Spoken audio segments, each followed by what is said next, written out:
Hey, what's up, everybody? This is Blake. How's everybody doing? So, a few things. One, you've probably seen a lot of my videos. I do videos mainly on my CrossFit, mainly. As of lately, I've been sharing a lot of videos on what I call a triple threat: the homeless, active drug addiction, and mental health. Those have been the latest videos I've been sharing with you. My reasoning is that there are people that are curious, that see it, but don't say anything. Or there are people that have family members that are messed up off of that stuff and don't know how to say anything and want to leave it to the politicians or the clergy to say something, or some spiritual norm to speak to it. Well, what about the everyday person like me? So I decided that I was going to start doing a little bit of traveling and investigate what the hell is going on, why it's going on, why it continues to go on, and so on and so forth. So I have a lot of what we call first-hand experience with this, because it's called boots on the ground. So my first journey was to go to Skid Row in Los Angeles. And I have to admit, because I was in LA before, but I never visited the Skid Row section where all of the drugs and homelessness is. And so when I got there, I was surprised at what I saw. I didn't see as many white people as I thought I was, because I was under the impression that Skid Row was mainly white people. I know it was like that 60 years ago, 70 years ago. But even nowadays, I thought it was like that until I went there recently, and I found out by vision that whites are the minority. It's mainly black people, and then Latino, or mainly blacks and whites, and then Latino, not far behind. I did not know that until I got there. So that was an eye-opener for me. But my thought was, wait a minute. Now, you have people that travel from up north, northern parts of California, just to come to LA. They are also coming from places like Houston, Dallas, Texas, to go to LA. Some people that I met were coming from the East Coast, like the Carolinas. And so my question to one was, why? Free stuff. It's warm year round. State's gonna look out for me. And a lot of people are just plain homeless. A lot of those people are plain homeless. I interviewed one woman, Nina, who made it clear that a lot of people don't do drugs. Not all of them, but a lot of people that don't do drugs, all they do is live that life in the street. That's what they do. But it is a bad situation there. It's a lot of homelessness. There's a lot of mental health issues. You can see that. You can see it. But it's scary, though, especially for someone who's not used to that area like me. So I studied the streets before I got there. I knew what streets I wanted to go down, because that's what was popping. And out there, when they get down by the hundreds. You drive down one street, you look to your left or you look to your right, and all you see is a combination of people injecting either in their feet or getting help, getting an injection in their neck, or inhaling, smoking crack, or whatever, it's more meth. And yeah, it's crazy, man. It's crazy. It blew me away, because Skid Row's a big place, and you get out there and you start walking around and looking around like, what the fuck is this? That's their lifestyle, and they're all okay with it.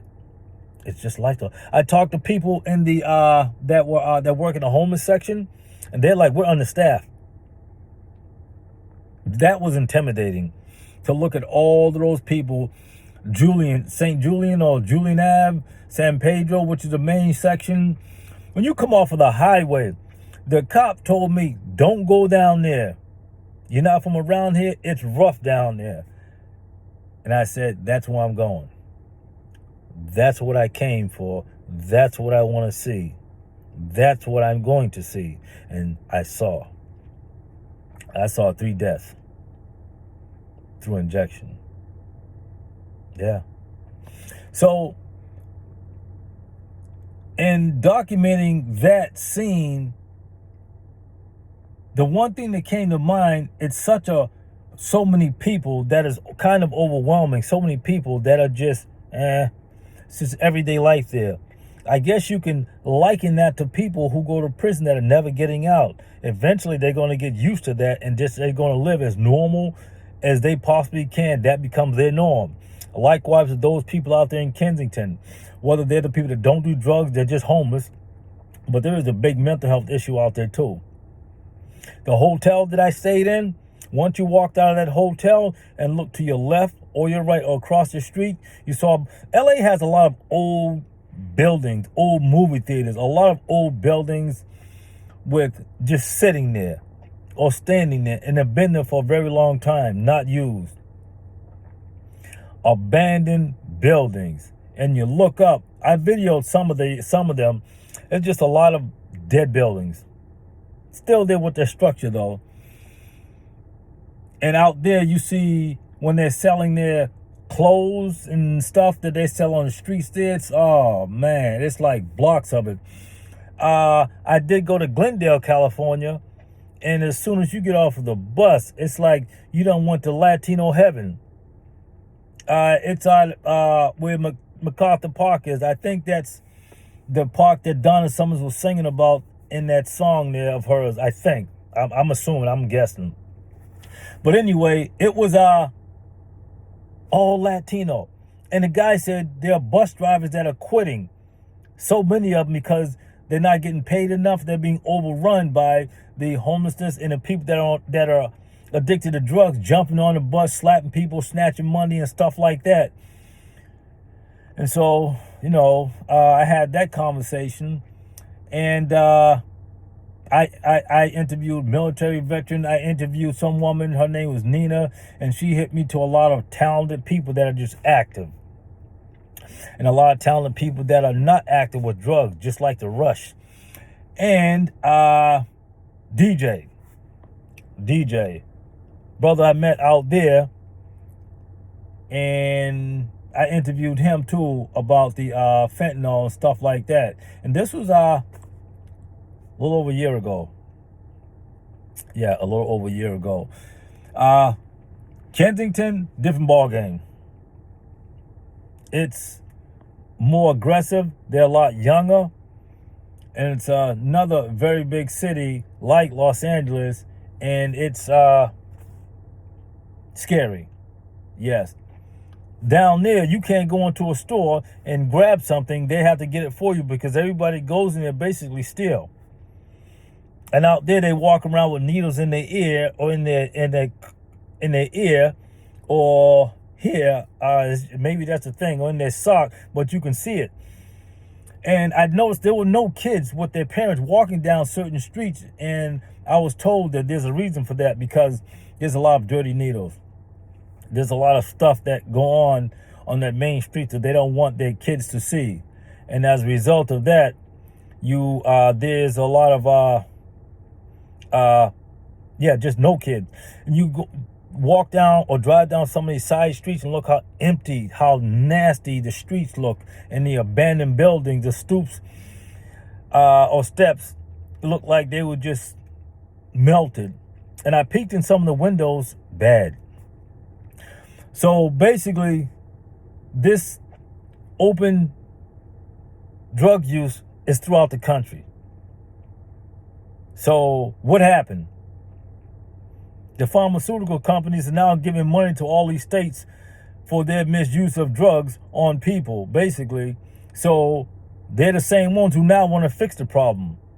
Would you trust someone that fucked this up to want to fix it now? Because there's no profit and cures.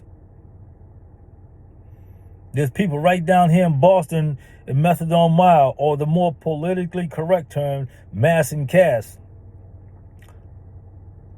that are jamming off of that stuff. Can't find the vein, so their necks swell up because they're just dealing with the muscle. Yeah, it's that bad. Nationwide. So, what we gonna do about it? All right, well, listen. I gotta fall back right now, but I just want to share this little bit of information with you with more to come. And thank you for those of you that support this. I'm out. Word.